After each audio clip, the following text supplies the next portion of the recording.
What's up, everyone? Marc Lobliner, TigerFitness.com. I hear this all the time. I read it in magazines. I read it in books.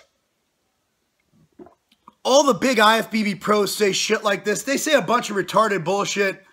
But I'll say what, this is something they say that's not very retarded. And I'm going to explain why.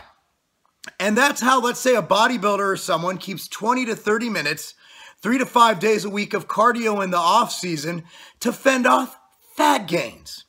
Now, usually let's keep in mind that bodybuilders have extremely fast metabolisms, professionals, extremely great genetics. But there's one thing we're not factoring in. That's the fact they're on anabolic steroids, which can cause increased LDL cholesterol, decreased HDL cholesterol, increased triglycerides, and basically bad markers of cardiovascular health on them. One way to combat that is through cardiovascular exercise. So I would recommend, and also let's be real, it will burn for a guy who's a pro bodybuilder size, probably 300 to 400 calories doing 20 to 30 minutes of even incline walking or step mill. Step mill might burn 500 to 600 on these genetic big ass freaks, all right?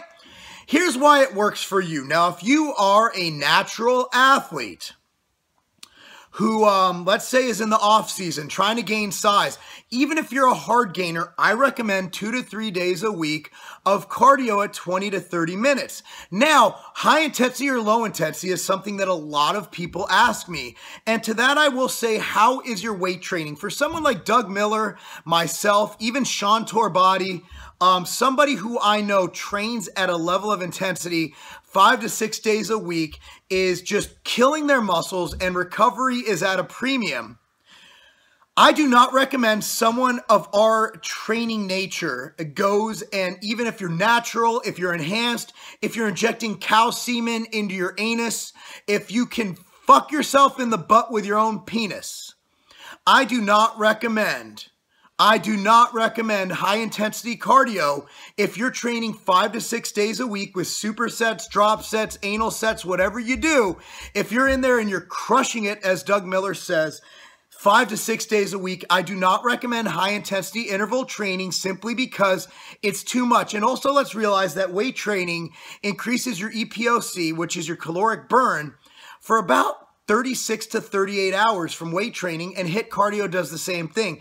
So I don't see the post-caloric burn being an issue, and I don't see it making it any better than if you were to just do weight training. That's where for everybody, be it natural, not natural, enhanced, non-enhanced, whatever you want to call it, I like to see between 2 and 5 days of cardiovascular training for 20 to 30 minutes. It doesn't have to be anything strenuous, anything crazy.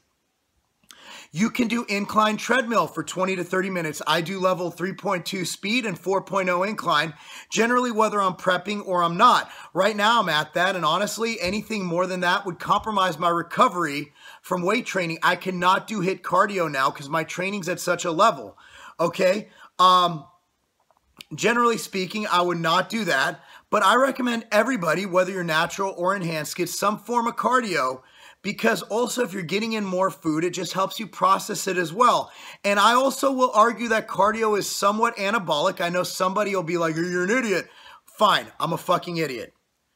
I've maximized my genetic potential. I look like this. My abs are shredded like this. I obviously know what the fuck I'm doing for myself. So whether it applies to you or not, just hear me out, and then hear Jason out, hear Chris out, hear all the other YouTubers, hear Rich out, all those guys, and weigh which one makes the most sense, because that's what I would do if I were you. Unfortunately, I'm an arrogant sumbitch, and I'm going to just listen to myself. So what I would do is I would definitely add in that cardio, 20 to 30 minutes, 2 to 3 times a week for most. For me, I like to get moving. I like to do my thing. I also coach conditioning for my daughter in the off season, so I make sure that I at least get some cardio with my daughter and my son, you know, probably 2 to 3 times a week as well, which is high intensity for about an hour. So that's my opinion on that, guys. Take it or leave it. Take it for what it's worth. I'm just trying to help you reach your goals. I'm offering my viewpoint, my point of view on this. And I really think it'll help you. As for what to supplement, whether fasted cardio, that's a whole nother video. You can search it. I generally do not recommend fasted cardio unless it's something that you do because it's easier. Say you wake up, you have a treadmill in your house, you get it done, then you eat breakfast, that's fine.